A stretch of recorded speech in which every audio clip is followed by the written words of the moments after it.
पाहता लोचनी लोचनी रूप पाहता लोचनी रूप पाहता लोचनी लोचनी रूप पाहता लोचनी लोचनी रूप पाहता लोचनी लोचनी रूप पाहता लोचनी रूप पाहता लोचनी रूप पाहता लोचनी रूप पाहता लोचनी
अवघाची संसार सुखाचा करीन अवघाची संसार सुखाचा करीन अवघाची संसार सुखाचा करीन आनंदे भरीन तिन्ही लोके आनंदे भरीन तिन्ही लोके आनंदे भरीन तिन्ही लोके जाईन गे माये तया पंढरपुरा जाईन गे माये तया पंढरपुरा जाईन गे माये तया पंढरपुरा जाईन गे माये तया पंढरपुरा भेटेन माहेरा बोलिया भेटेन माहेरा बोलिया भेटेन माहेरा बोलिया सर्व सुकृताचे फळ मिळाईन सर्व सुकृताचे फळ मिळाईन सर्व सुकृताचे फळ मिळाईन सर्व सुकृताचे फळ मिळाईन क्षेम मी देईन पांडुरंगा शम मी देईन पांडुरंगा शम मी देईन पांडुरंगा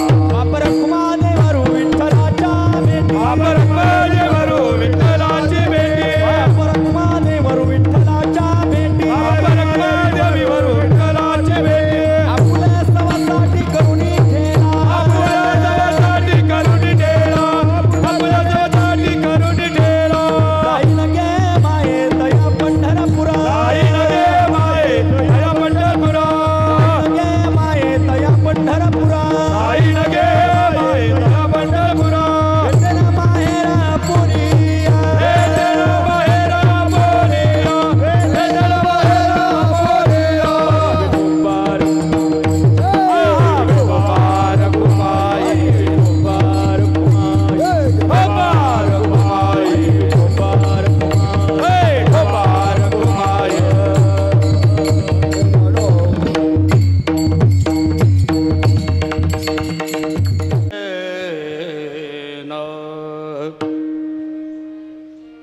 रे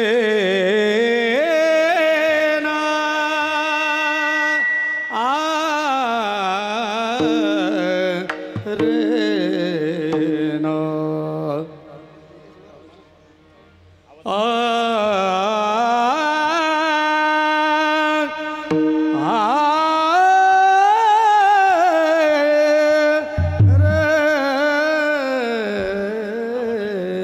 रे ना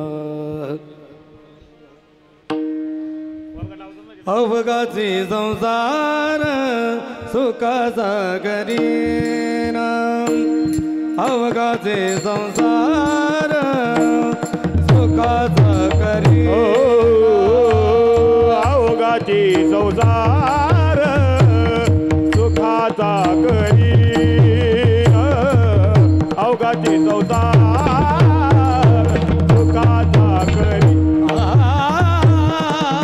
अवघाचे संसार सुखाचा करीना अवघाचे संसार सुखाचा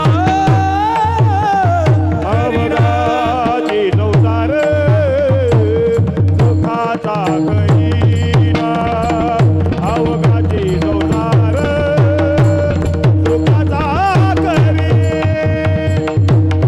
नंदे बरीन तेनी लोके आनंदे बरीन तेनी लोके जाईन गे माये दया पंढरपुरा जाईन गे माये दया पंढरपुरा हरीना तिन्ही लोक आनंदे भरीन वा वा वा तिन्ही लोक जाईन गे माये दया पंढरपुरा जाईन गे माये दया पंढरपुरा अवघाचे संसार सुखात करी अवघाचे संसार सुखाचा करीन अवघाची संसार सुखाचा करीना अवघाची संसार सुखाचा करी नंदे फरी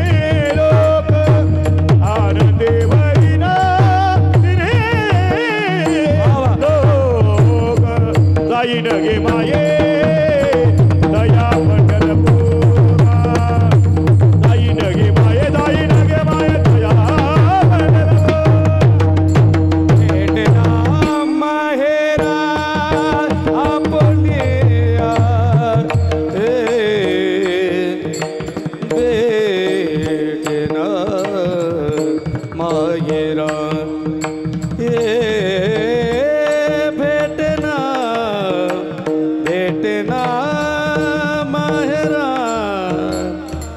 रे भेटना रे भेटना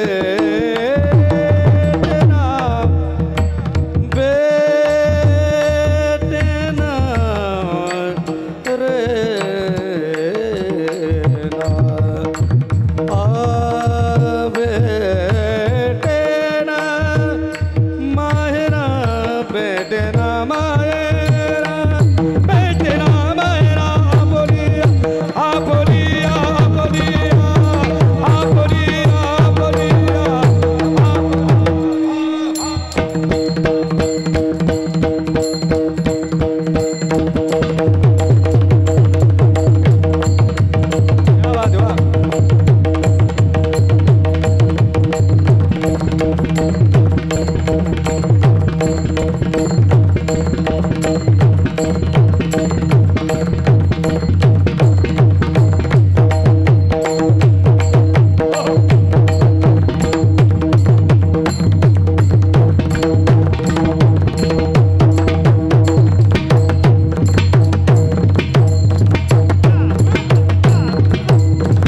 भेटेन माहेरा भेटेन माहेरा आपोलिया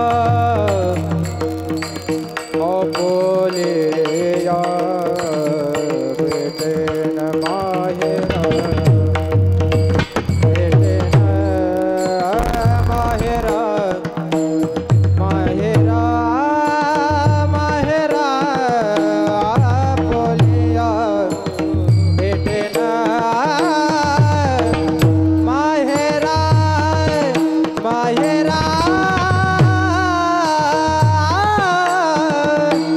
माहेरा माहेरा भेटेन माहेरा माहेरा भेटेन माहेरा आपोलिया भेटेन माहेरा आपोलिया आपोलिया आपोलिया आपोलिया भेटेन माहेरा माहेरा आपोलिया दाई नगे माये दया पंढरपुरा दाई नगे माये दया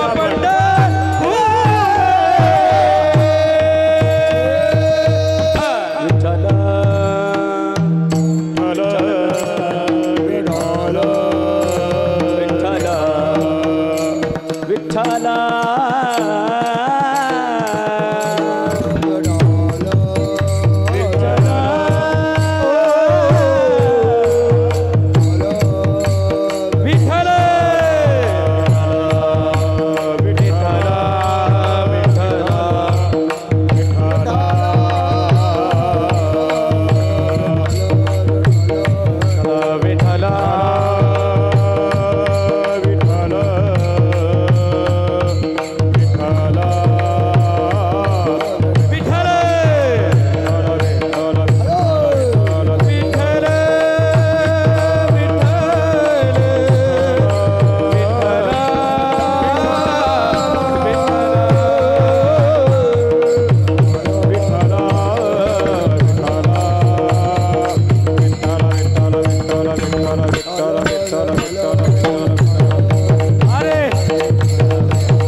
सद्गुरु जोग महाराज की जय छत्रपती शिवाजी महाराज की जय विठ्ठल विठ्ठल धर्मवीर संभाजी महाराज की जय राष्ट्र संत भगवान बाबा की जय विठ्ठल विठ्ठल विठ्ठल विठ्ठल विठ्ठल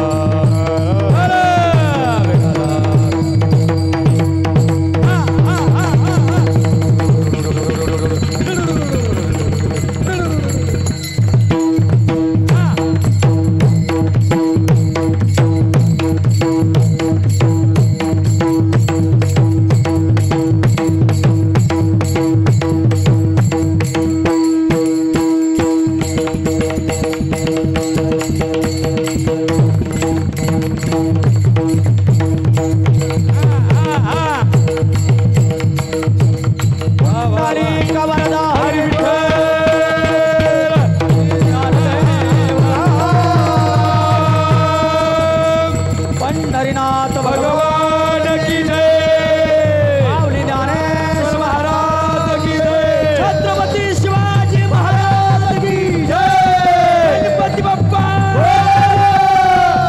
मंगल मूर्ती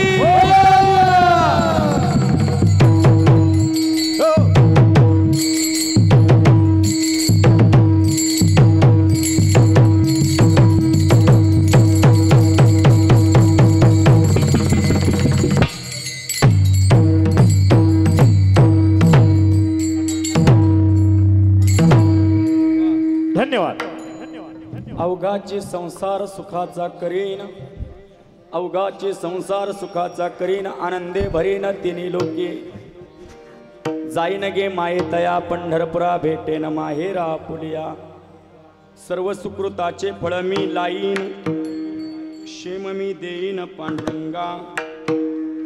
जाईन गे माये तया पंढरपुरा, भेटेन माहेरा पुलिया. बाप रखुमादेवीवर विठ्ठलाच्या भेटी, आपुले सवेसाठी सवसाठी करून ठेला. जाईन गे माये तया पंढरपुरा, भेटेन माहेरा आपुलिया. समचरण सरोजम सांद्रनीला बुधवम, जगन्नीत पाणी मंडनम मंडनानाम. तरुण तुलसी माला कंधरम कंजनेत्रम, सदैधवलहासं विठ्ठलं चिन्तयामि. सदैधवलहासं विठ्ठलं चिन्तयामि. ओम नमो ज्ञानेश्वरा, ओम नमो ज्ञानेश्वरा, ओम नमो ज्ञानेश्वरा, ओम नमो ज्ञानेश्वरा, ओम नमो ज्ञानेश्वरा, ओम नमो ज्ञानेश्वरा, ओम नमो ज्ञानेश्वरा, ओम नमो ज्ञानेश्वरा,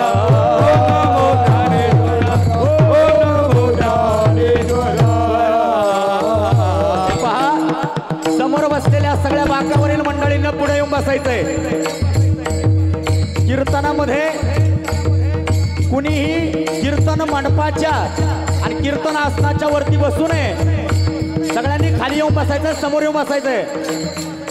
तुमचा अनुग्रह लादलो, पावन झालो चराचरी.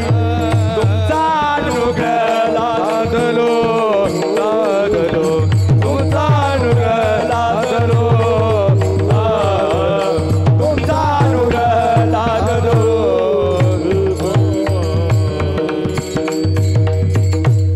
ओम नमो ज्ञानेश्वरा, करुणा करा दयाळा. तुमचा अनुग्रह लादलो, पावन झालो चराचरी. मी कला कुसरी काहीच नेनो बोलतो, वचने अतिभाविका.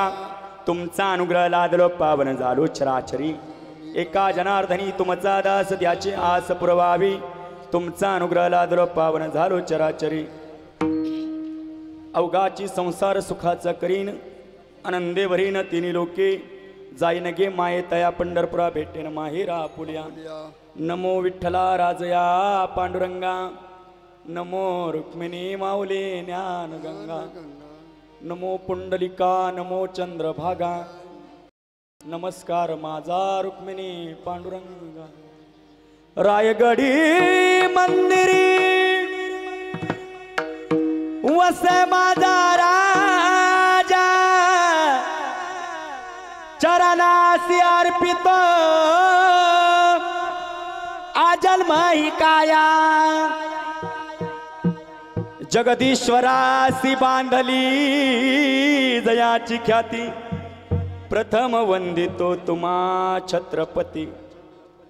जेने धर्म जितविलाची बळी, तो संभाजी राजा जान नव्हाळी. कावतरला जयाची आकुळी, तया छत्रपतीची आचरण कमळी साष्टांग नमन करीत. प्रस्तुत प्राप्त प्रसंगी प्राप्त स्थळी कीर्तन रूपी सेवेकरता निवडलेला अभंग माऊली महावैष्णव ज्ञानराज माऊलीचा चार चरणाचा आहे. विठ्ठल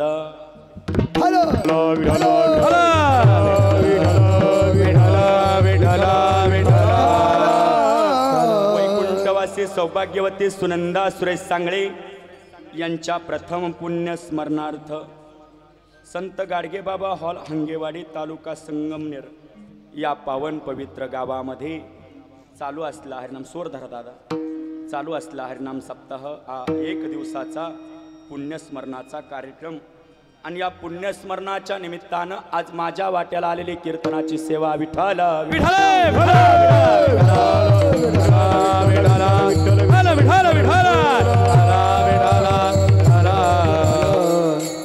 महाराष्ट्रातील नामवंत मृदंगाचार्य, नामवंत गायनाचार्य, नामवंत हार्मोनियम वादक, नामवंत माईक सिस्टीम, नामवंत सिस्टीम या सगळ्यांच्या विद्यमानं चालू असला आजचा एक दिवसीय कीर्तन महोत्सव.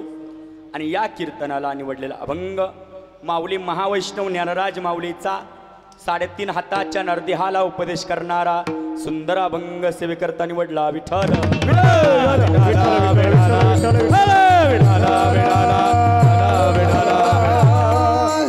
गेल्या 1 वर्षापूर्वी आपल्यामधून निघून गेलेल्या वैकुंठवासी सुनंदा सुरेश सांगळे या माऊलीला भावनेनं भावांजली, श्रद्धेनं श्रद्धांजली, आदरानं आदरांजली वाहत असताना फार अंतकरणाला वाईट वाटतं. त्याचं कारण असं आहे, आज ही दोनही मुलं असतील, संदीप दादा असेल, सुरेश दादा असेल, यांच्या जीवनामध्ये परत आईचं छत्र मिळणार नाही. आणि म्हणून सांगावं तेवढं थोडं आहे मायबाप. एका कीर्तनकारानं आईचं वर्णन केलं म्हणजे आईचं उपकार फिटणार नाही, लक्षात ठेवा. एका कीर्तनकारानं वर्णन केलं म्हणजे सुरेश दादांचं दुःख मी निवारू शकत नाही. पण माऊली ज्ञानोबरायाच्या या अभंगानं ते दुःख हलकं करण्याचा प्रयत्न आम्ही नक्कीच करू. विठ्ठल विठ्ठल विठ्ठल विठ्ठल विठ्ठल विठ्ठल. महाराज 1 वर्ष झाला रे दादा या सांगळे परिवारामधून हे आईचं छत्र निघून गेलं. ज्यांनी मला फोन केला ते असणारे आमचे बुरकुल दादा, माझे परमस्नेही असणारे आमचे दादा. दादांनी मला सांगितलं, महाराज ही आई इतकी गोड होती. आणि जी माणसं चांगली असतात, ऐका मी काय सांगतो, जी माणसं मनाने चांगली असतात, जी माणसं मनाने मोठी असतात, देव त्यांना या पृथ्वीवरती ठेवत नसतो. मग जो आवडे सर्वांना तो आवडे देवाला, जो जगाला आवडतो तो देवाला आवडतो. लक्षात ठेवा. या न्यायाप्रमाणे ही माऊली 1 वर्ष झाला रे दादा या गावामध्ये दिसली नाही. 1 वर्ष झाला रे दादा ही माऊली मंदिरात दिसली नाही. 1 वर्ष झाला रे दादा ही माऊली कुणाच्या लग्न कार्यात दिसली नाही. 1 वर्ष झाला रे दादा ही माऊली घरामध्ये दिसली नाही. आणि ज्या घरातली माऊली निघून गेली, मी काय सांगतो ध्यान देऊन ऐका, ज्या घरातली माऊली निघून गेली त्या घरातला दिवा विजला. विजला हो नंदादीप कसा जाऊ मी मंदिरी, विजला हो नंदादीप कसा जाऊ मी, विजला नंदादीप कसा जाऊ मी मंदिरी, विजला नंदादीप कसा जाऊ मी मंदिरी, विजला हो नंदादीप कसा जाऊ मी मंदिरी, विजला हो नंदादीप कसा जाऊ, विजला नंदादीप कसा जाऊ मी मंदिरी, विजला नंदादीप कसा जाऊ मी मंदिरी. सावळी ओ माझी आई मला किती ओ प्रेम देई, सावळी ओ माझी आई मला किती ओ प्रेम देई, विजला व नंदादीप कसा हो, विजला नंदादीप कसा मी मंदिरी. सावळी व माझी आई मला किती व प्रेम देई, विजला हो नंदादीप कसा जाऊ मी मंदिरी.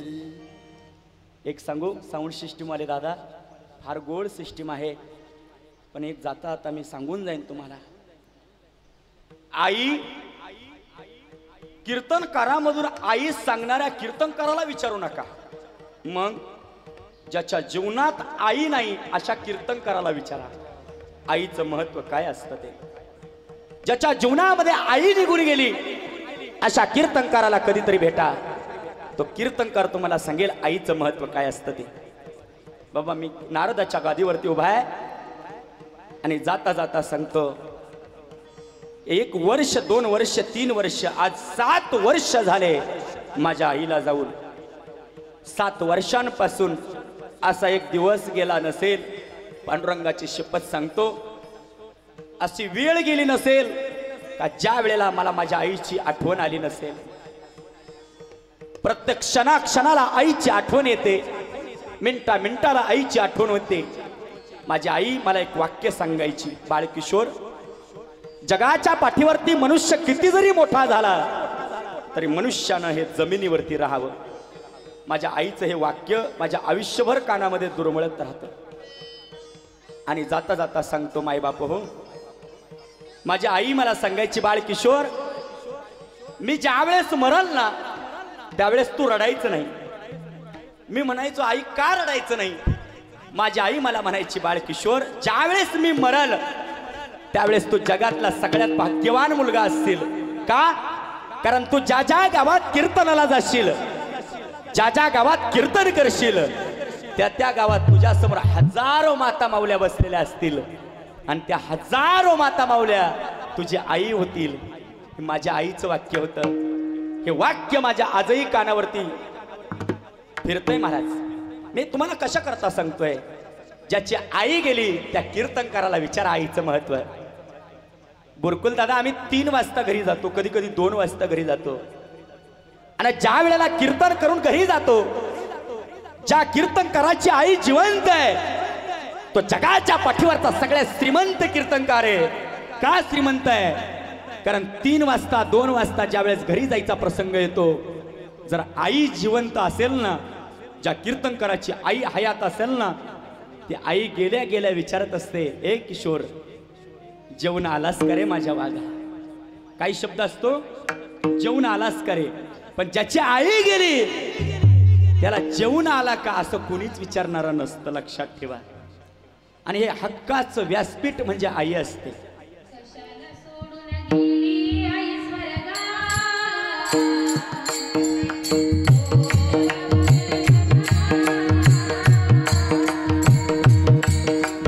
कशाला सोडून गेली तू स्वर्गात,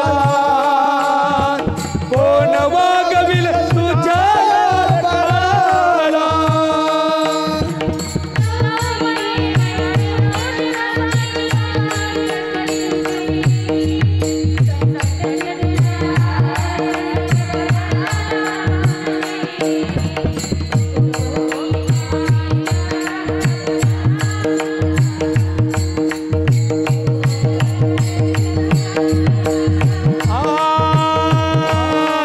कशाला सोडून गेली तू स्वर्गात, कोण वागविल तुझ्या बाळाला.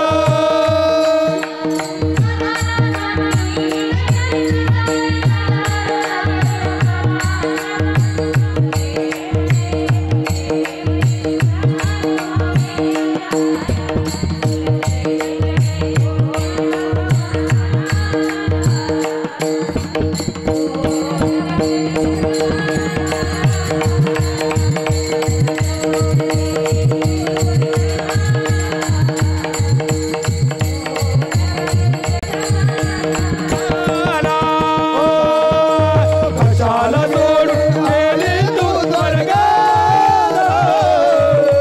कोण वागविल तुझ्या बाळाला. कशाला सोडून गेली तू स्वर्गात, कोण वागविल तुझ्या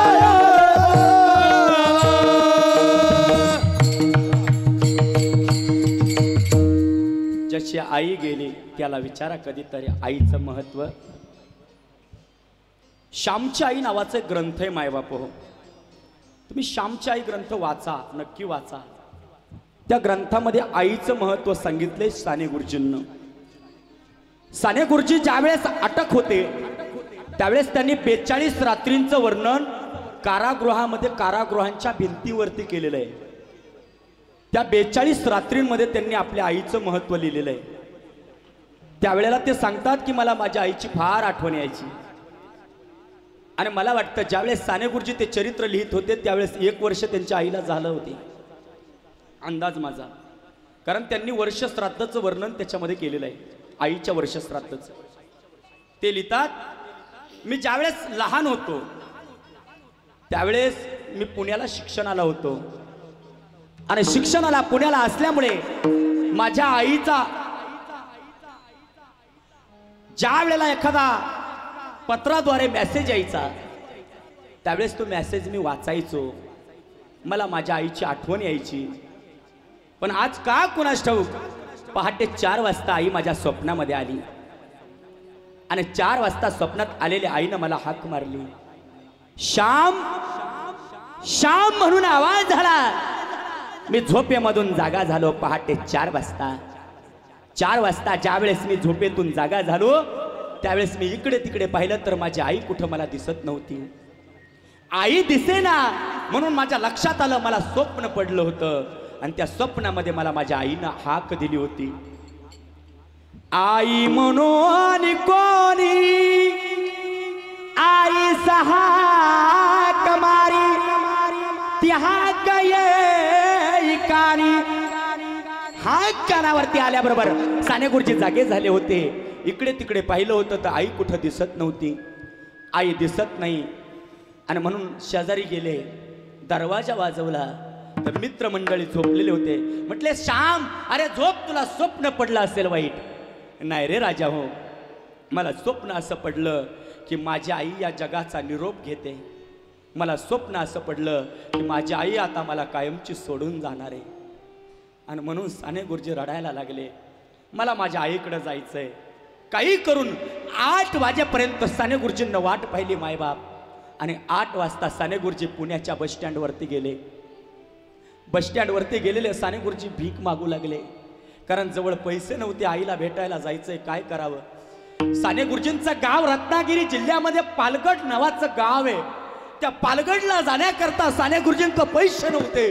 अशा वेळेला साने गुरुजींना बस स्टँडवरती भीक मागितली आणि त्यावेळेस तिकीट होतं 5 रुपये. बाबा पालगडला जाण्याकरता 5 रुपये देखील जवळ नव्हते. साने गुरुजींना एक रुपया भीक मागितली. 4 रुपये जमा झाले, 1 रुपया बाकी होता. आता काय करावं, काय करावं म्हणून साने गुरुजी त्या बस स्टँडवरती एका शेठजीच्या पाया पडतात आणि त्या शेठजीला सांगतात, शेठजी मी तुमच्या इथं बशा धुण्याचं काम करतो, काही काम करेल, पण मला फक्त 1 रुपया द्या ना शेठजी. त्या शेठजीनं सांगितलं, श्याम मी तुला पैसे देणार नाही, पण एक काम केलं तर तुला रुपया मिळेल. आणि काय काम करायचं, काही नाही, एवढी बॅग घे आणि त्या बसवरती नेऊन ठेव.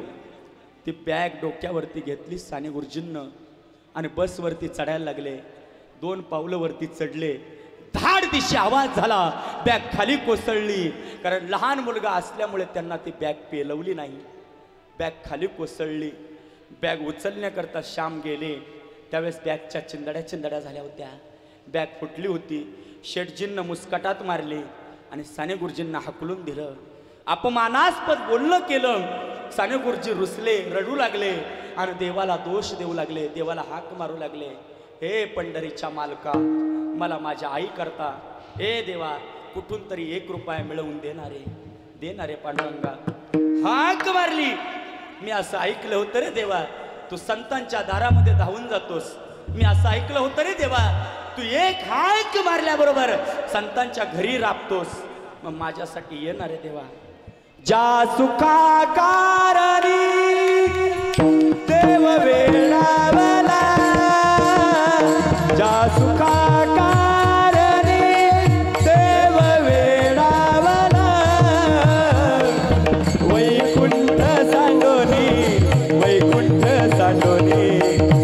सदनी राहिला देव, संत सदनी राहिला.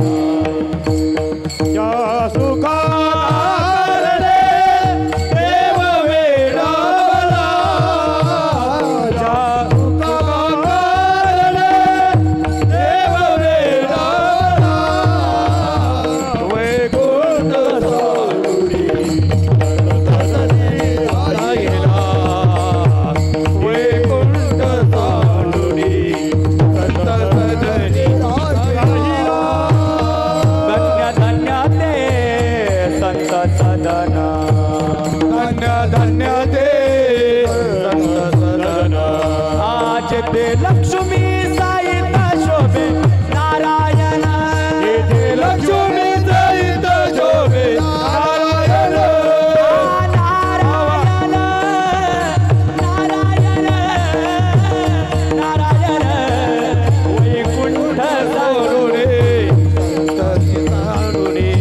संत सदरी राहिला देव संत सदरी राहिला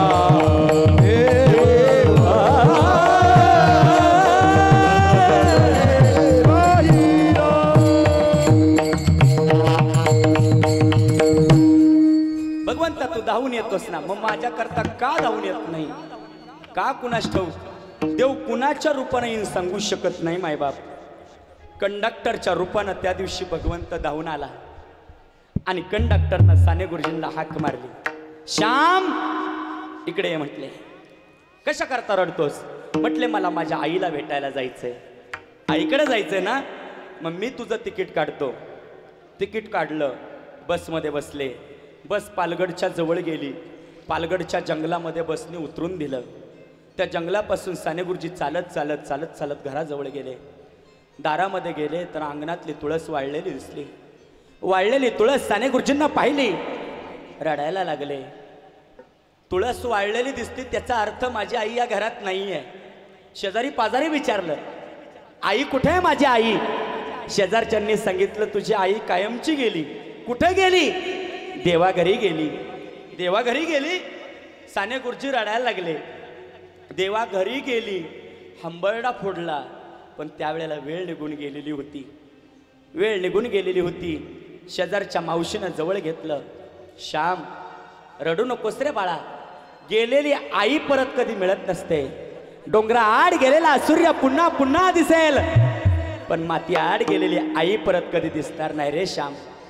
नको रडूस बाळा, माय मरो आणि मावशी उरो, आम्ही आहोत ना तुझ्या करता. साने गुरुजी त्या मावशीला म्हणायला लागले, मावशी माझ्या आईला कुठं नेलं होतं? त्या मावशीनं स्मशानभूमीमध्ये नेलं. स्मशानभूमीमध्ये जिथं आईला जाळलं होतं त्या जागेवरती नेलं. आईची मुठभर राख हातामध्ये घेतली. आता 1 वर्ष निघून गेला होता. आई तिथे नव्हती, पण राख मात्र होती. राख मुठभर हातामध्ये घेतली आणि साने गुरुजी आईला जा विचारू लागले, ए आई सांग ना ग आई, ए आई सांग ना ग आई, मला सोडून का गेलीस ग आई? ए आई सांग ना ग, मला सोडून का गेलीस आई? मला तू विचारलं का नाहीस आई? साने गुरुजी भांडायला लागले आणि म्हणायला लागले, ए आई उद्या माझा वाढदिवस आहे ग. ए आई उद्या माझा वाढदिवस आहे, तो साजरा कोण करणार? अमृताचा घास माझ्या मुखामध्ये कोण घालणार? पतंगारे पतंगारे थोडा जरा थांब रे, उद्या माझा वाढदिवस साजरा कोण करणार? अमृताचा घास माझ्या मुखी कोण घालणार? सांगणारे हे पतंगा, माझी आई देवाघरी राहते ना, आई माझी देवाघरी निरोपतीला सांग रे. माझा निरोप माझ्या आईला सांगणारे की माझ्या आईला सांग का तुझा श्याम भेटायला आलाय म्हणावं, तुझा श्याम भेटायला आलाय म्हणावं. एवढा निरोप सांगशील का रे? विनंती केली. साने गुरुजी रडायला लागले. या प्रसंगाचं वर्णन त्यांनी श्यामच्या आई ग्रंथामध्ये फार सुंदर केलेलं आहे महाराज. विठ्ठल विठ्ठल विठ्ठल विठ्ठल विठ्ठल विठ्ठल विठ्ठल विठ्ठल विठ्ठल. तसं आज या सांगळ्या परिवारामध्ये 1 वर्ष झालं रे दादा. आता कुणाकडे मागावं आईला? ज्या देवाकडे आईला मागायचंय, ऐका मी काय सांगतो, ज्या देवाकडे आईला मागायचंय तो देव देखील रामायणामध्ये आई करता म्हणतो मी. 14 वर्षाचा वनवास मिळाला आणि आई कौसल्याला सोडून गेला. तो भगवंत कृष्ण अवतारामध्ये देवकीला सोडून गेला. यशोदेपाशी जाऊन राहिला.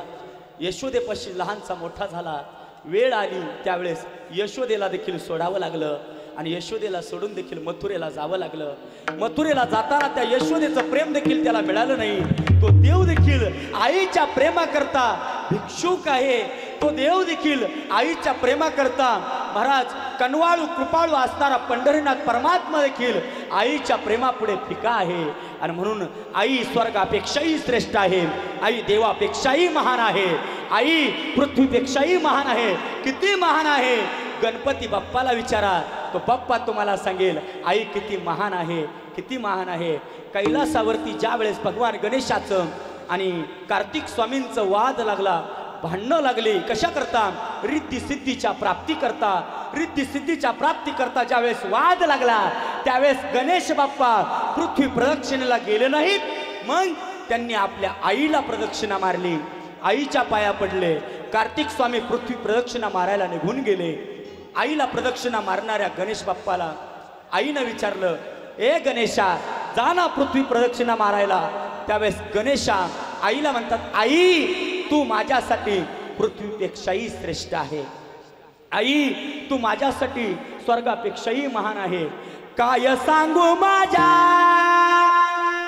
आईच्या प्रेमाला, कोण गाली प्रदक्षिणा आकाशाच्या सीमेला. राम राम बाई विठ्ठल विठ्ठल विठ्ठला विठ्ठला विठ्ठला विठ्ठला विठ्ठला विठ्ठला विठ्ठला विठ्ठला. काय सांगू माझ्या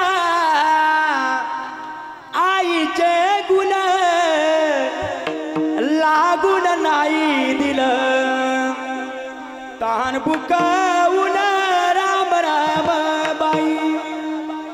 या ओव्यांमधून आईचं प्रेम सांगितलं महाराज. आई वडील माझे थोर, किती सांगू त्यांचे उपकार. जीवनाच्या वाटेवर किती असतो त्यांचा आधार. आई माझी मायेचा सागर, तिला तिने जीवनाकार. आई माझी मायेचा सागर, तिला तिने जीवनाला.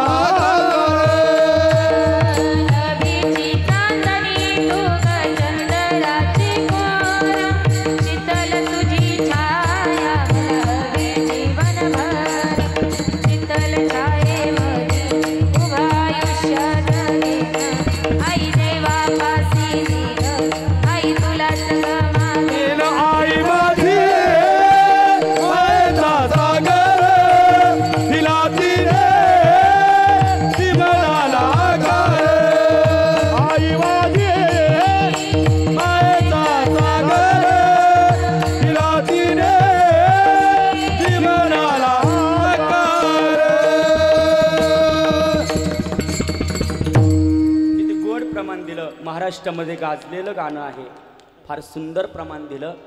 राष्ट्रीय कीर्तनकार प्रतिभाताई महाराज कोकाटे माझ्या पत्नी आहेत बरं का. आणि योगायोग आज आम्ही दोघंही कीर्तनाला उपस्थित, कारण रात्री त्यांचं इथं जवळच तुमच्या मालुंजात कीर्तन होतं. विठ्ठल विठ्ठल.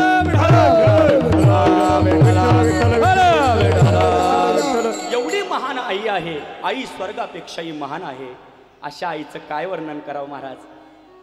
ज्ञानोबा माऊली एका ओवीमधून सांगतात, सकळ तीर्थांचे धुरे जे का माता पितरे, तया सेवेसी किर शरीरे लोन किजे. ज्ञानोबराय म्हणतात सगळ्या तीर्थांचे धुरे म्हणजे आई आहे, वडील आहे, त्यांची सेवा करा.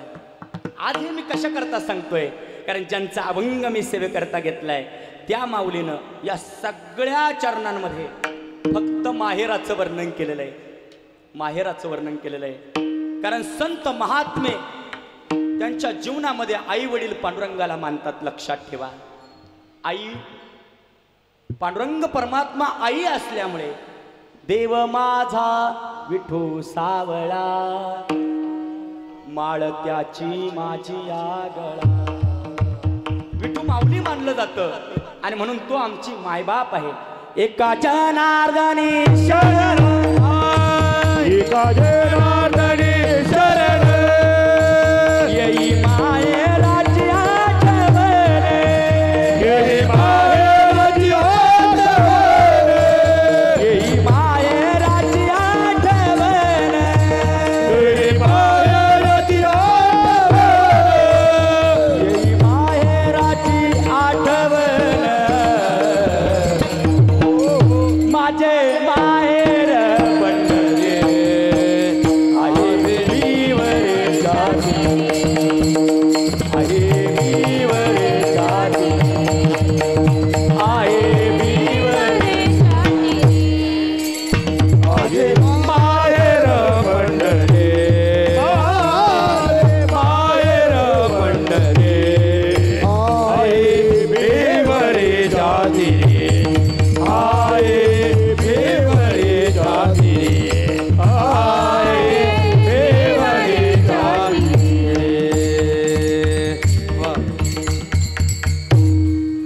महिला मंडळींना एका आवाजात माझ्या पाठीमागे म्हणा, एका जनार्दनी शरण.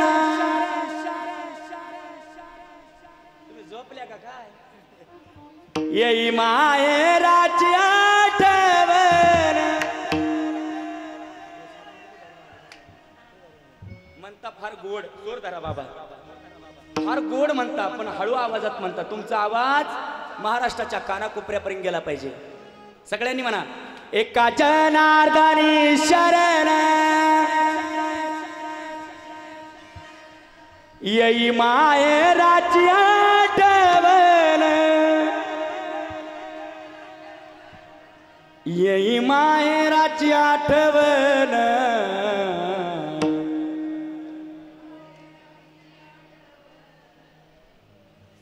जेवल्या नाही ना तुम्ही?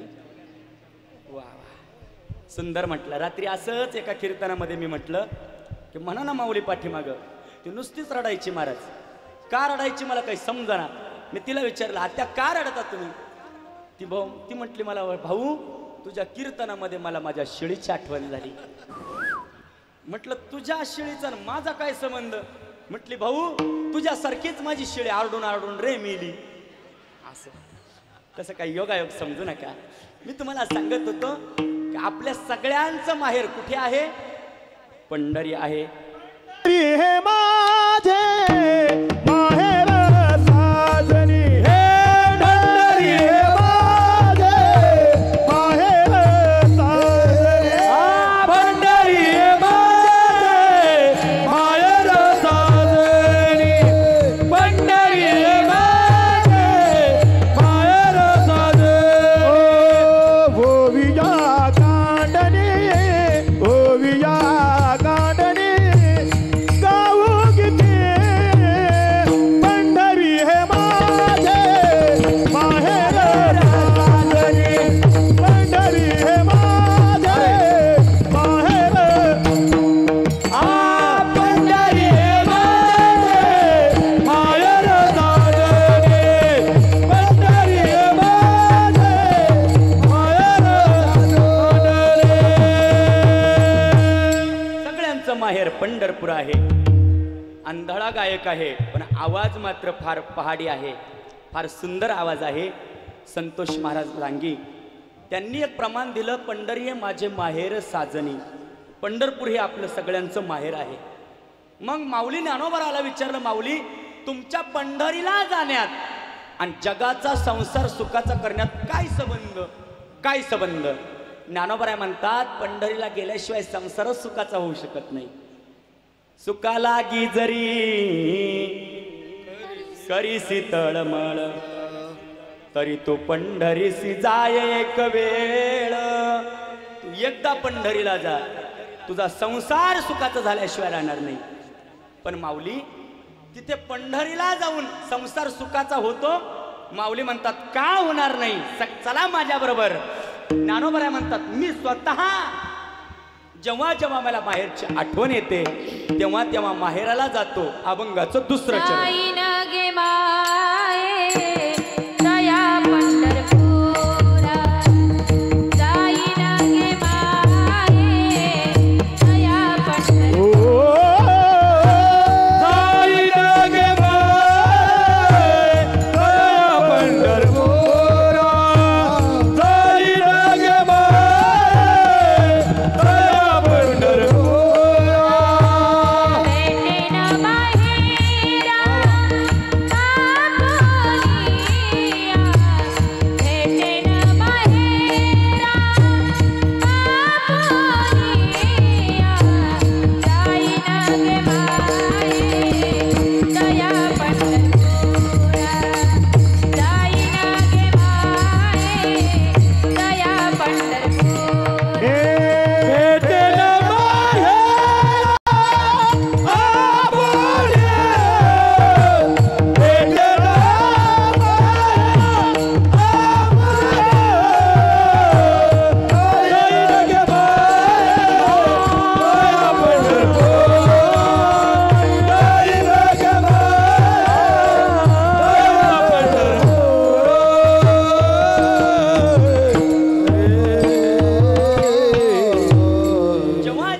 माहेरची आठवण येते तेव्हा तेव्हा माऊली म्हणतात मी माझ्या माहेराला जाईन गे माय तया पंढरपुरा.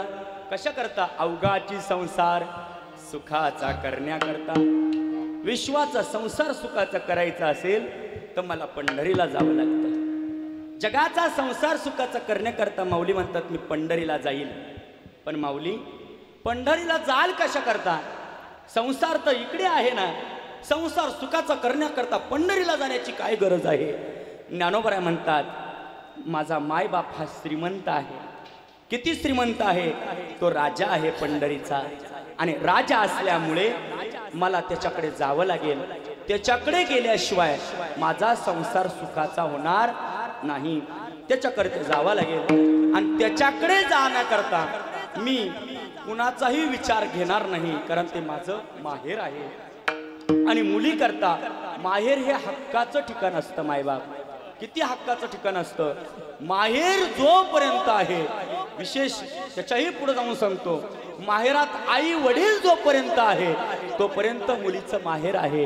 ज्या दिवशी माहेरातली आई गेली, ज्या दिवशी माहेरातला बाप गेला, समजून जावं त्या दिवशी मुलीचं माहेर संपलं. जोपर्यंत माहेरामध्ये आई आहे, जोपर्यंत माहेरामध्ये आई आहे, जोपर्यंत माहेरामध्ये बाप आहे तोपर्यंत मुलीचं माहेर आहे. ज्या दिवशी माय गेली, ज्या दिवशी बाप गेला, त्या दिवशी मुलीला जाऊन विचारा, मुलीचं माहेर संपलेलं असतं, संपलेलं असतं. जोपर्यंत आई वडील आहे तोपर्यंत तुम्ही रक्षाबंधनला जाऊन पहा. रक्षाबंधन आलं रे आलं का मुलीला माहेरची आशा लागते. मायबाप रक्षाबंधन जवळ आलं रे आलं का मुलगी माहेराला जात असते. ज्या दिवशी मुलगी लग्न मंडपातून बाहेर पडते, लग्न मंडपातून बाहेर पडलेल्या मुलीला ज्या दिवशी आई वडील बोलवायला येतात, बोलवायला आलेल्या आई वडिलांना मुलगी पाहते, डोळे भरून पाहते, कारण तिची आणि त्या आई बापाची शेवटची भेट असते. परत आई वडील कधी मिळणार नसतात. मुलगी गाडीमध्ये जाऊन बसते, आई जवळ येते, आई मुखावरून हात फिरवते आणि मुखावरून हात फिरवणारी आई त्या मुलीला सांगते बाळा रडू नकोस, बाळा रडू नकोस. का रडू नकोस? कारण आज तू राजाची राणी झालीस, आज तू फार श्रीमंताच्या घरात चाललीस. आतापर्यंत आम्हा गरीबाच्या घरात काही कमी पडलं असेल तर तुझी माफी मागतो. ती आई त्या मुलीची माफी मागते, मुलीला गाडीमध्ये बसवते. मुलगी काही अंतरापर्यंत जाते, काही अंतरापर्यंत मुलगी गेल्याच्या नंतर पुन्हा तो बाप पळत जातो आणि गाडीला थाप देतो. गाडीला थाप दिल्याच्या नंतर ड्रायव्हरला सांगतो, ड्रायव्हर 5 मिनिटं काच खाली घ्या ना. काच खाली घ्यायला सांगतो. काच खाली घेतल्याच्या नंतर मुलीच्या जवळ जातो, मुलीला 500 रुपयाची नोट काढून देतो आणि 500 रुपयाची नोट त्या मुलीच्या हातावर देऊन सांगतो, जावाई माझ्या मुलीला जर काही कमी पडलं ना तर तुम्ही देत जा. हट्टी आहे थोडी, भांडणं करील कधी कधी, वाद करील कधी कधी, पण ते सगळे तुमच्या अंतःकरणामध्ये दडवून ठेवा. ऐका ना जावाई, काही जर तिच्याकडून दुष्कर्म घडलं तर तिला माफ करा आणि या मुलीचे सगळे गुन्हे पोटात घ्या, मला फोन करा. त्या दिवशी हक्कानं जावायला सांगतो आणि मुलीच्या जवळ जातो. हंबळणं फोडतो तो बाप आणि मुलीच्या जवळ जाऊन सांगतो, ए बाळा कधी त्रास देऊ नको सासू सासऱ्याला. ज्या वेळेस माझी आठवण येईल त्या वेळेस मला हक्कानं फोन कर. हा बाप त्या दिवशी तुझ्या करता हजर असेल, कारण जिजू संसाराचा गाढ हाकला असा असणारा तो बाप त्या दिवशी मुलीला समजावून सांगतो आणि मुलीच्या डोळ्यात अश्रू कायमचे पुसतो.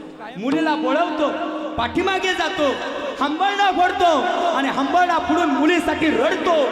रडताना त्या बापाला संपूर्ण आयुष्य त्या मुलीचं डोळ्यासमोर उभं राहतं. डोळ्यासमोर आयुष्य उभं राहिल्यानंतर आई जवळ येते आणि त्यांच्या डोळ्यातले अश्रू पुसते आणि सांगते, कशाला रडता हो, राजाची राणी झाली आपली लेक. कशाला रडता हो, राजाची राणी झाली आपली लेक. इथून पुढे ती फार सुखात नांदेल, कधी काही कमी पडणार नाही. आपल्या जवळच आहे ना तिचं माहेर, सासर. जाऊ आपण तिच्या सासरला भेटायला जाऊ. रडू नका, मुलीच्या डोळ्यातले अश्रू पुसणारा बाप मंडपाच्या पाठीमागे जाऊन ढसा ढसा कन्या सासूरासी जाय कन्या सासूरासी जाय कन्या सासूरासी जाय कन्या सासूरासी जाय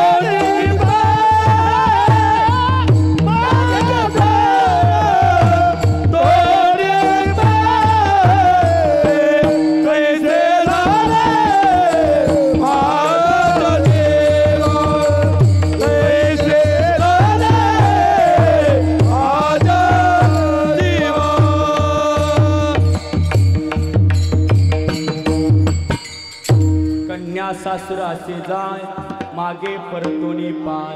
अगदी तशा पद्धतीने माऊली ज्ञानोबराय म्हणतात, देवा माझं माहेर पंढरपूर असल्यामुळे, माझं हक्काचं ठिकाण पंढरपूर असल्यामुळे माझ्या माहेराला जाण्यात मला कोणाला विचारायची गरज नाही. श्रीमंत आहे माझा बाप, किती श्रीमंत आहे. जम्बू यादी पामाजी एक पंढरपूर गाव, जम्बू यादी पामाजी एक पंढरपूर गाव, धर्माचे नगर देखा विठू पाटील त्याचे नाव, धर्माचे नगर देखो विठू पाटीलचे नाव.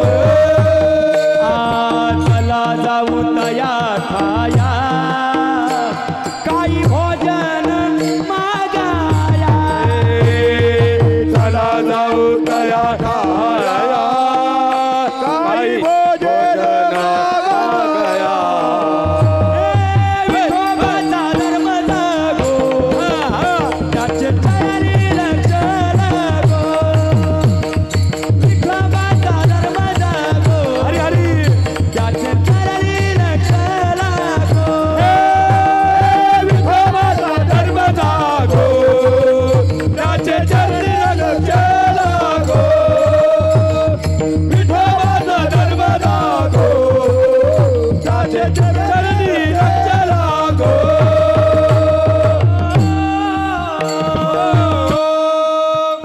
संत म्हणतात आमचा बाप श्रीमंत आहे. किती श्रीमंत आहे तो, पंढरपूर गावचा पाटील आहे. जम्बू यादी बाबाजी एक पंढरपूर गाव, धर्माचे नगर देखा विठू पाटील त्याचे नाव. माणसाची श्रीमंती असावी, श्रीमंती बरोबर माणूस औदार्यवान असावा. माझा बाप श्रीमंतही आहे आणि माझा बाप उदारही आहे. श्रीमंत आहे, संतांना श्रीमंत असावं. कुणासारखं तर मी सांगत असतो राष्ट्रसंत भगवान बाबासारखं. भगवान बाबानंतर श्रीमंत संत नाही महाराज, भगवान बाबांसारखे श्रीमंत संत नाहीत. आणि श्रीमंती बरोबर औदार्य असावं. किती औदार्य, भगवान गडावर गेलेला एकही मनुष्य उपवाशी कधीही गेला नाही, आजपर्यंत जात नाही. विठ्ठल विठ्ठल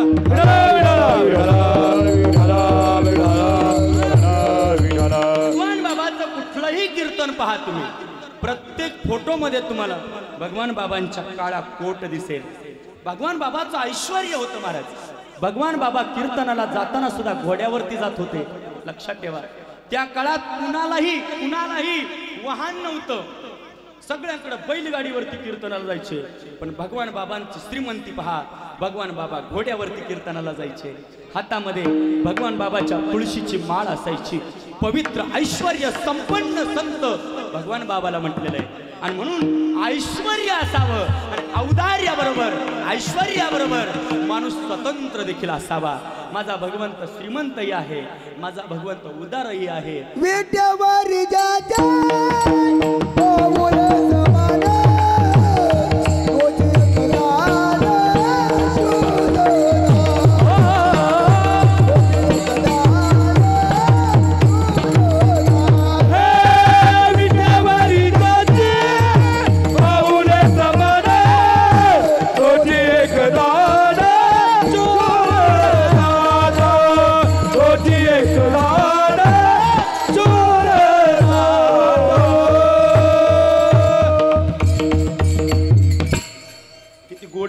विटेवरी ज्याची पाऊले समान तोच एक दान शूर दाता.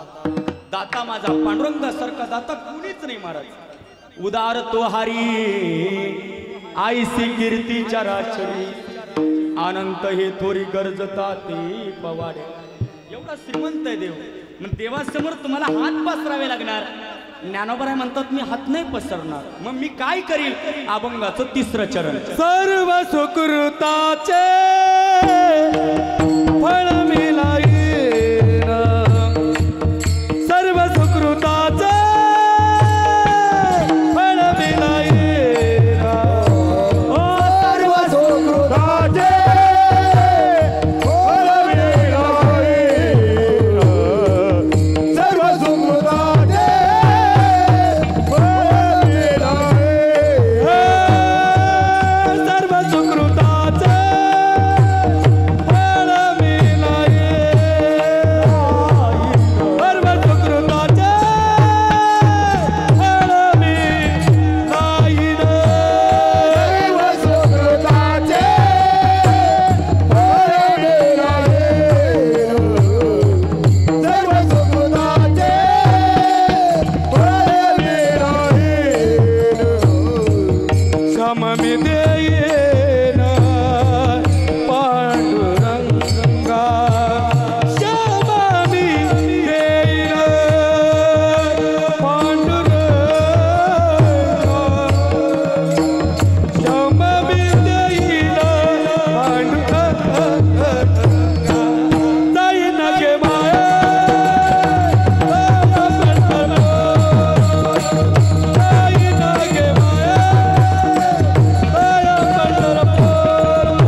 पसरणार नाही.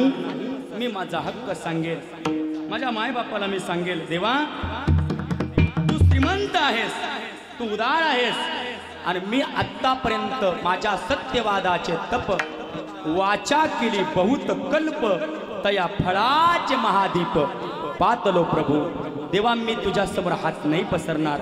माफी मागून बोलतो. ज्ञानोबरायाचं जीवन हे स्वाभिमानी जीवन होतं.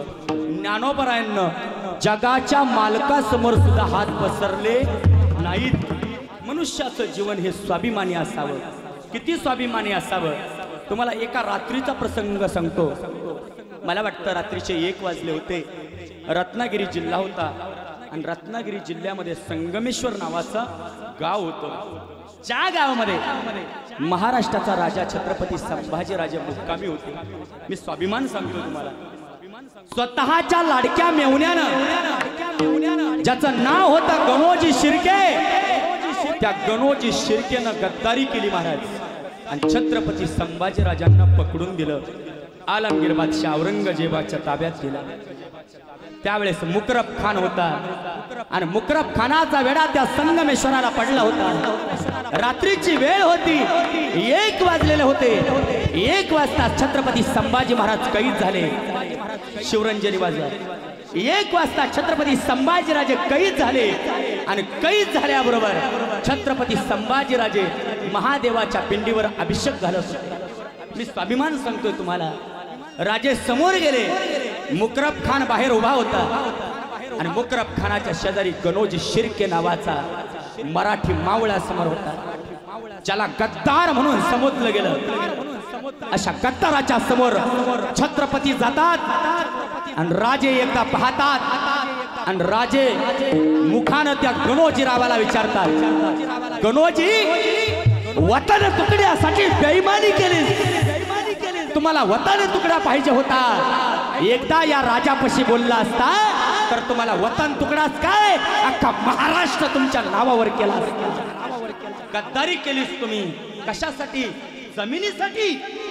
गणोजी, महाराष्ट्राचा इतिहास तुम्हाला कधीच माफ करणार नाही।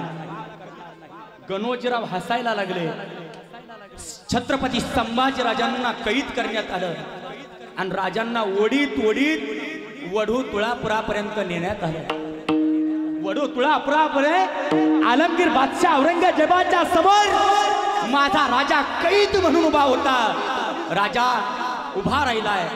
आलमगीर बादशाहनं विचारलंय, संभा, मी तुला शेवटचं विचारतोय, बोल, हिंदू धर्म सोडतोस का? संभाजीराजे बोलते झाले, औरंग्या, माझ्या देहाचे तुकडे तुकडे जरी झाले तरी मी माझा हिंदू धर्म सोडणार नाही। अरे महाराष्ट्राच्या रक्तानं लाल झालेली माती अफजल पुढे झुकली नाही की माझ्या आबासाहेबांची छाती, तसा मी औरंग्यासमोर झुकणार नाही, वाकणार नाही। छत्रपती संभाजीराजे बोलते झाले। राजांच्या डोळ्यामध्ये लाल बुंद सळया घालण्यात आल्या, चारदिशी डोळे वाजले, काळं निळ रक्त बाहेर आलं। छत्रपती संभाजीराजांना हिंदू धर्म सोडला नाही। डोळ्यातले बुबुळ बाहेर पडले। त्या नराधम औरंगजेबानं संभाजीराजाच्या देहाचे हाल हाल केले। 40 दिवस यातना सहन करत होता माझा राजा। 40 दिवस छत्रपतींना यातना सहन केल्या, पण धर्म सोडला नाही। शेवटी संभाजीराजांची जिवंतपणे नख काढण्यात आली। शेवटी संभाजीराजांच्या अंगावरती चटके देण्यात आले। शेवटी संभाजीराजांच्या देहाच्या आतोनात हाल झाले, पण राजांना धर्म सोडला नाही। जिवंतपणी माझ्या राजाची जीभ छाटण्यात आली, माझ्या राजानं धर्म सोडला नाही। उलट महाराष्ट्राची आई असणाऱ्या भवानी मातेला आवाज दिला, हे महाराष्ट्राची आई तुळजा भवानी माते, शिवरायाच्या कर्तृत्वापाठी तुझे हजारो हात होते, आई तूच पाहिले होते या महाराष्ट्राचे हाल, अगं महाराष्ट्राच्या हातात होती मोगलांची ही ढाल।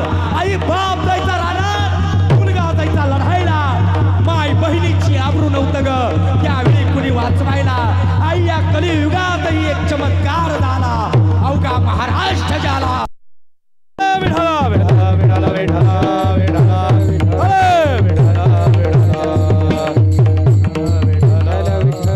छत्रपती संभाजीराजांचे आतोनात हाल झाले, पण राजांना धर्म सोडला नाही। याला स्वाभिमान म्हणतात, याला स्वाभिमान म्हणतात। दादा, माझ्या आयुष्यामध्ये मी फार नेते पाहिले। मी कीर्तनामध्ये बोलू नये पण बोलतो बरं का। का बोलतो की मनुष्याचा स्वाभिमान कसा असावा याच्याकरता मी सांगतोय। मी कीर्तनामध्ये अनेक नेते पाहिले असतील, कीर्तनाला येऊन ते नेते बसतात, पण ते नेते मंडळी आणि आमचे गोपीनाथराव मुंडे साहेब काही वेगळेच आहेत, काही वेगळेच आहेत। तुम्ही पहा मुंडे साहेबांचं जीवन पहा। मी एक कविता ऐकली होती, मराठवाड्यामध्ये कीर्तनाला गेलो होतो आणि शिरूर कासार नावाचा तालुका आहे, त्या कासार नावाच्या तालुक्यामध्ये, शिरूर तालुक्यामध्ये एका मनुष्यानं लिहिलेली कविता आहे, माझ्या मुंडे साहेबाच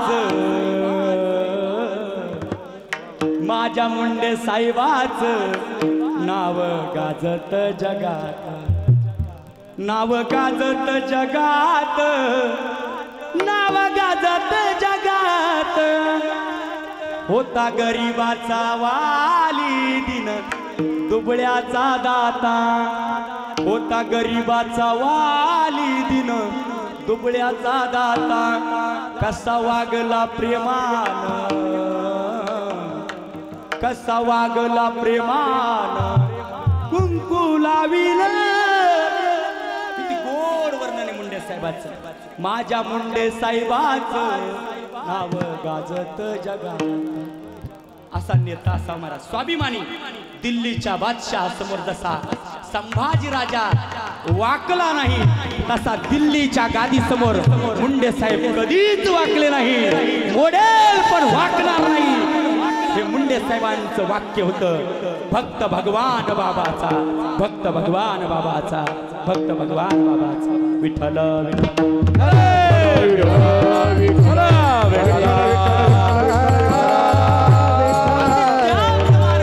माऊली ज्ञानोबराय पांडुरंगाच्या समोर जातात, पांडुरंगाच्या समोर हात नाही पसरत. मग पांडुरंगाच्या समोर माऊली म्हणतात, मी हात नाही पसरणार देवा, उलट तुला माझा संसार सुखाचा करील. मी शपथ घेतली अवघाची सर सुखाचा करीन, अवघाची संसार सुखाचा करीन, अवघाची संसार सुखाचा करीन, अवघाची संसार सुखाचा करीन. आनंदे भरीन तेनी लोक, आनंदे भरीन तेनी लोक. नाही न गे बाये दया पंढरपुरा, जाई न गे बाये दया पंढरपुरा.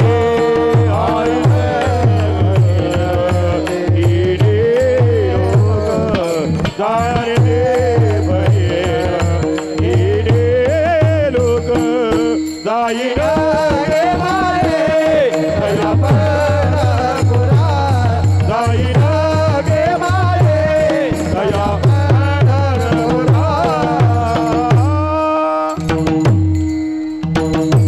अवघाची संसार. मी शपथ घेतली देवा, आता माझी प्रतिज्ञा तुला पूर्ण करावं लागेल. नामा म्हणे केशवराजा, केला नेम चालवी माझा. या उक्तीप्रमाणे भगवान परमात्म्याला ज्ञानोबराय सांगतात, तुला माझी प्रतिज्ञा पूर्ण करावी लागेल. ज्ञानोबरायांची प्रतिज्ञा पहा, जगाकरता मनुष्याची प्रतिज्ञा असावी. ज्ञानोबा माऊलीची प्रतिज्ञा सुद्धा विश्वा करताय. मायबाप विश्वा करताय. स्वार्था करता तर सगळेच प्रतिज्ञा करतात, पण जगाच्या कल्याणाकरता प्रतिज्ञा करणारे फक्त संत असतात. संतांची प्रतिज्ञा ही निस्वार्थी असते.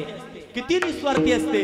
तुम्हाला प्रतिज्ञा कशी असावी याच्याकरता मी फक्त एकच उदाहरण देईल. स्वराज्याच्या इतिहासामध्ये तानाजी मालुसरे नावाचा मावळा आहे, जो राजांच्या समोर गेला होता, राजांच्या जवळ गेला आणि राजांना पत्रिका दिली मुलाच्या लग्नाची. ही प्रतिज्ञा सांगते पहा. राजा, मुलाच्या लग्नाकरता तुम्हाला यावं लागेल. लग्नाची पत्रिका दिली, राजांना पत्रिका वाचली. राजा हसले आणि हसत मुखाने म्हणाले, तान्हाजी मला तुझ्या मुलाच्या लग्नाला येता येणार नाही. राजे, का माझ्या मुलाच्या लग्नाला येता येणार नाही? अरे तान्हा, मला कोंढाण्याच्या स्वारीला जायचंय. राज, माझ्यासारखा मित्र जिवंत असताना तुम्ही कोंढाण्याच्या स्वारीला जाणार, मग आमच्या जीवनाला अर्थ काय राहिला?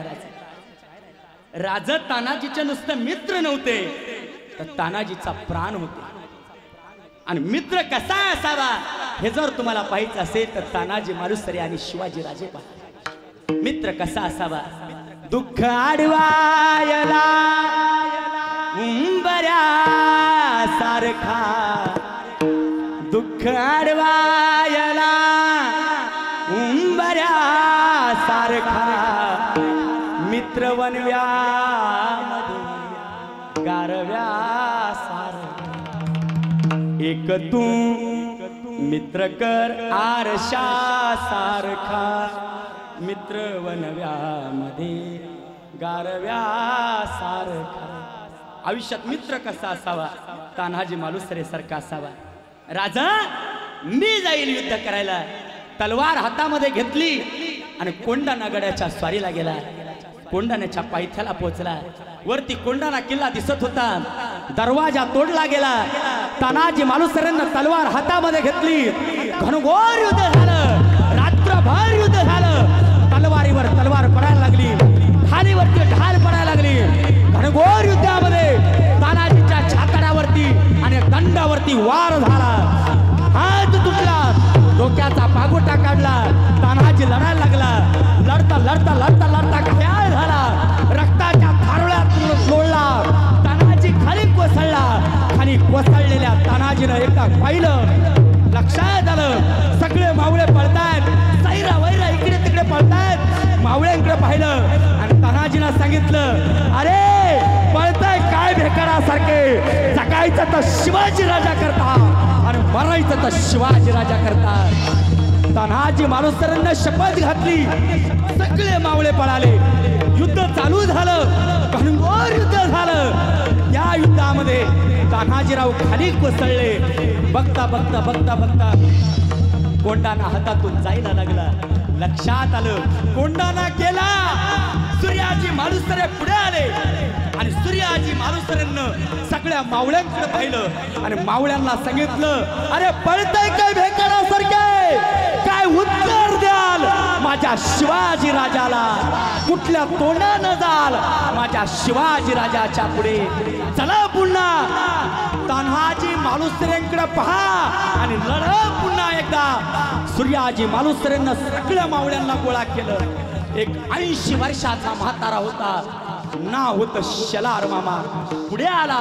युद्ध करू लागला आणि युद्ध करता करता करता करता उदय भानाला उडून टाकलं. गड आला पण सिंह मात्र गेला. गड आला पण सिंह मात्र गेला. सिंह कायमचा निघून गेला.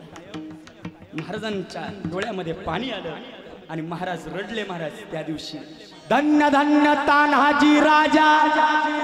धन्य धन्य तान्हाजी राजा. सुखावली प्रजा. मुद्रा हा मानाचा करतो. मुद्रा हा मुद्रा हा मानाचा करतो. मुद्रा हा मानाचा करतो. पुन तानाजीचा रेखा तोरली.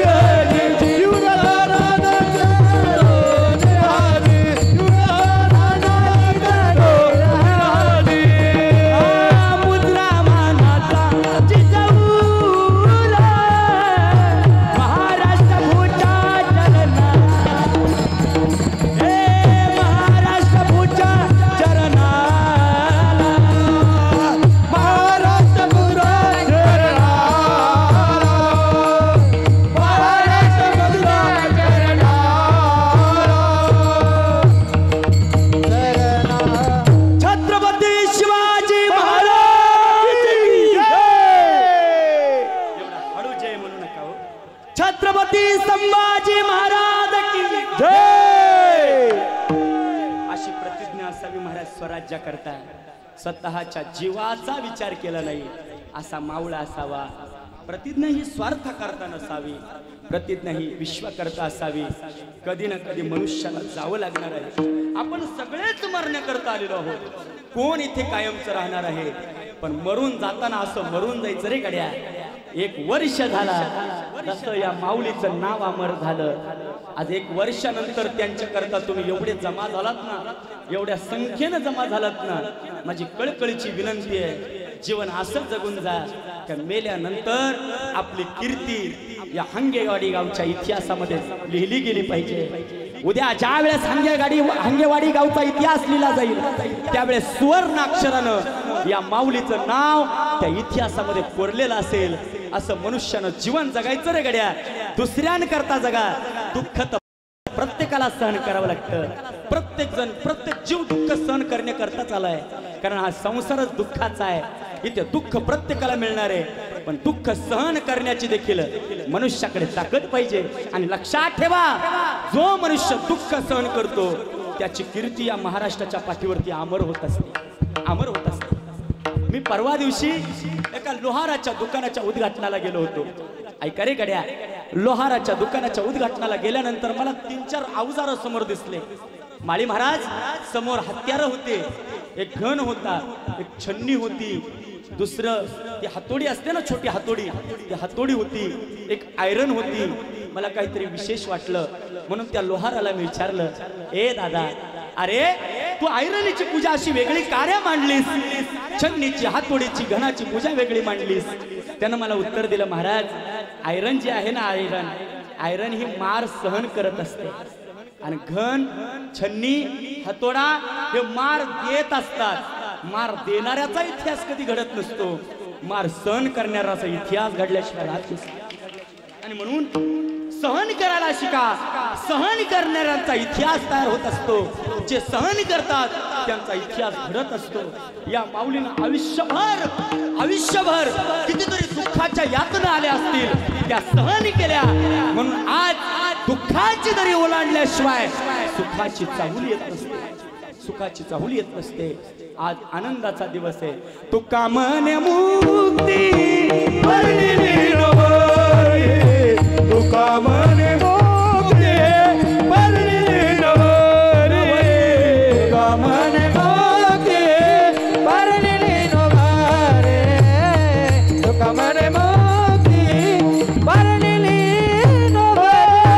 आता दिवस चारे केली मेरी, आता दिवस चारे केली मेरी. आता निसाठी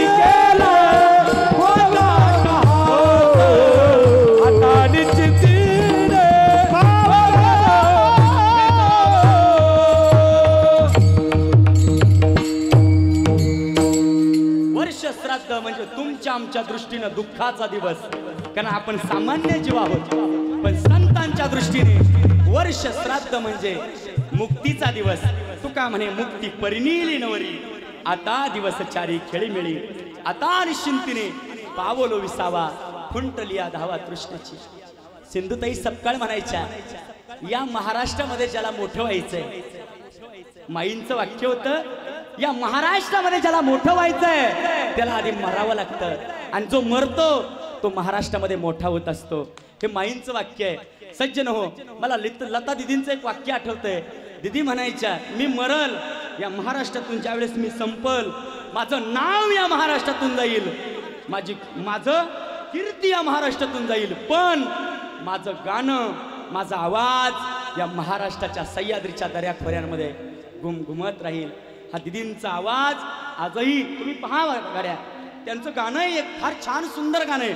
नाम गुम जाएगा चेहरा ही बदल जाएगा, मेरी आवाज मेरी पहचान दर याद रहे.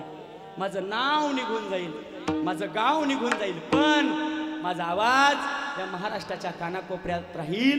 हे लता दिदींचं जसं वाक्य आहे ना, तसं मनुष्याचं जीवन असावं, स्वाभिमानी जीवन असावं. संत महात्म्यांचं जीवन स्वाभिमानी आहे म्हणून त्यांच्या प्रतिज्ञाही स्वाभिमानी आहेत, आणि प्रतिज्ञा स्वाभिमानी असल्यामुळे त्यांना माहिती आहे आपल्याला कधी ना कधी जायचं आहे. मरण माझे मरून गेले, मज केले अमर. आपल्याला देखील सांगतात, अरे कधीतरी सावध व्हा, आपल्याला जायचंय. या जारी नाही कळालं कोणी दुसरा येईल, हे जरी नाही कळालं, हे जरी नाही कळालं, तरी दुसरा येईल, हे जरी नाही कळालं. सरते शेवटी भावा, काळ बांधून नेईल, सरते शेवटी भावा, हे सरते शेवटी भावा, काळ बांधून नेईल, सरते शेवटी भावा. या गजाननी आमचं काही बाजाया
शिष्यानं सावध व्हावं. काय सावध व्हावं?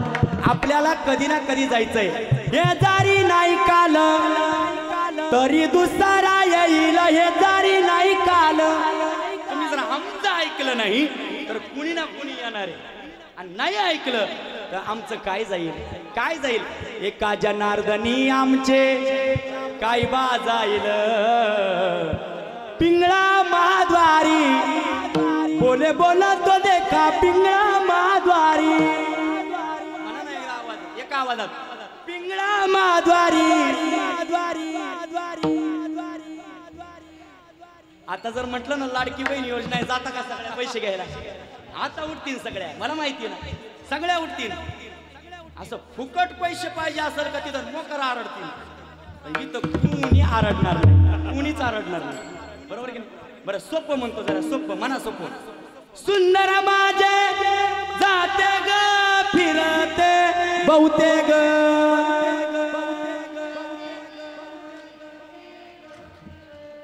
अजून मागच्या म्हणत नाही बघा. सुंदर माझे जाते ग फिरते बहुते ग.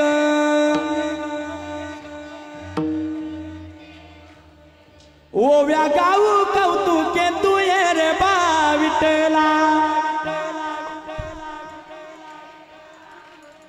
तू ये रे बा विठला. तू ये रे बा विठला.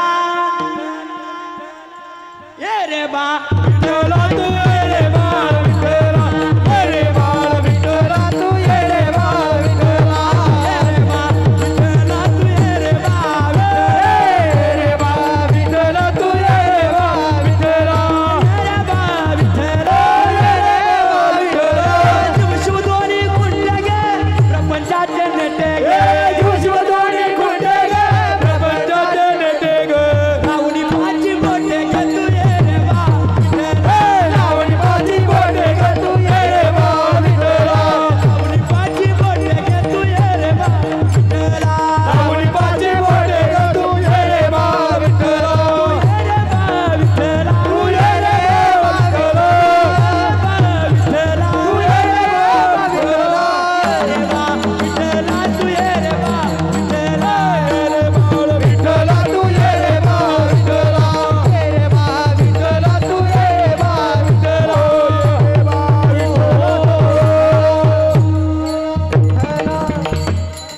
किती गोड आवाज आहे. आता तुम्ही म्हणता ना, तुम्ही का देवाचा तुमचा संबंध आहे ना? संबंध काहीतरी म्हणा. सासवानी सासरा दिरतो तिसरा.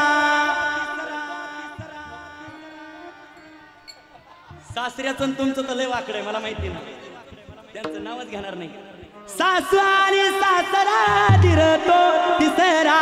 सासवानी सासरा दिरतो तिसरा. ओव्या गाऊ भरणारा तू ये रे बा विठला. ओव्या गाऊ भरणारा तू ये रे बा विठला. तू ये रे बा विठला. ये रे बा विठला. किती सोपं आहे का नाही? एवढंच इथून पुढे भजन करताना म्हणायचं, बाकी काहीच म्हणायचं नाही. बस ओव्या म्हणायच्या. भगवान परमात्मा आल्याशिवाय राहणार नाही महाराज. त्याची गोडी आपल्या मनाला लावा गड्या. ओव्या गाऊनी स्वरात दासी जनीच्या घरात. दळण दळिले सख्या श्रीहरी. दळण दळिले सख्या श्रीहरी. आळ चोरीचा माझ्या घरी. आळ चोरीचा माझ्या घरी. ओव्या गाऊनी स्वरात दासी जनीच्या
करताना इथून पुढे फक्त पांडुरंगासाठी गायचं, पांडुरंगासाठी. तुम्ही जे कुठलं काम कराल ते पांडुरंगासाठी करा. अभंग म्हणा, ओव्या म्हणा, पांडुरंगासाठी म्हणा. तुमची भक्ती सफळ झाल्याशिवाय राहणार नाही. ऐका रे गड्या, आपल्या मनाला कधीतरी अभंगाची गोडी लावत जा.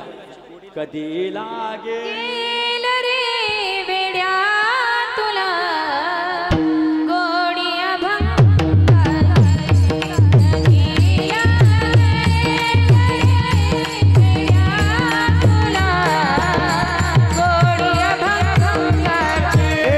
कधी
सख्या त्या पांडुरंगाची.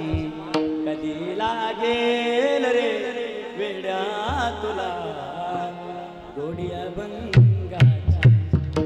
जा पंढरीच्या वारीला, जा पांडुरंगाकडे भेटा पांडुरंगाला. कडकडून मिठी मारा, तो पांडुरंग परमात्मा तुम्हाला बाप रखुमा देवी वारो विठ्ठलाच्या भेटी. बाप रखुमा देवी वारो विठ्ठलाच्या भेटी. ओ बाबा रघुमा देवी वारो विठ्ठलाच्या भेटी. बाबा रघुमा देवी वारो विठ्ठलाच्या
जी जी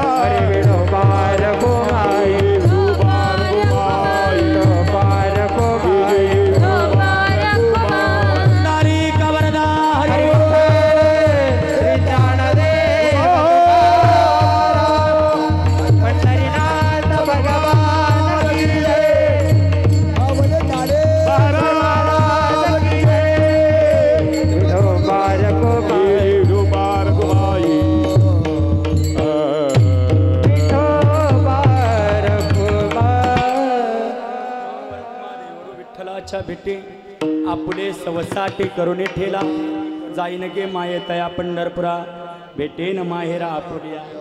झालेल्या माऊलीच्या अभंगावरती तोडकं मोडकं कीर्तन करण्याचा प्रयत्न केला.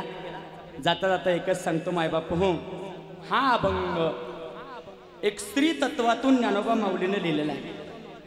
कारण या अभंगाचे तीनही चरण तुम्ही पहा. जाईन गे माये, ज्ञानोबरांनी माय हा शब्द वापरलेला आहे. प्रत्येक शब्दामध्ये ज्ञानोबरांनी स्त्री तत्व मांडण्याचा प्रयत्न केला.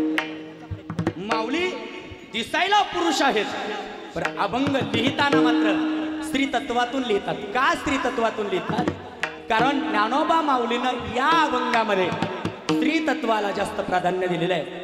आणि माझी विनंती असेल रे गड्या, पुरी धनश्रीवाले, विनंती आहे माझी, महाराष्ट्रामध्ये तुम्ही पहा, एक महिना झाला असेल दादा, बस नंतर करू सन्मान, एक महिना झाला असेल आता, महिनाभरामध्ये आपल्या माय बहिणींवरती अत्याचार, अन्याय आणि बलात्कार वाढत चालले. मायबाप, विनंती म्हणून सांगतो, एक मुलगा म्हणून सांगतो, तुम्हाला विनंती करील मी.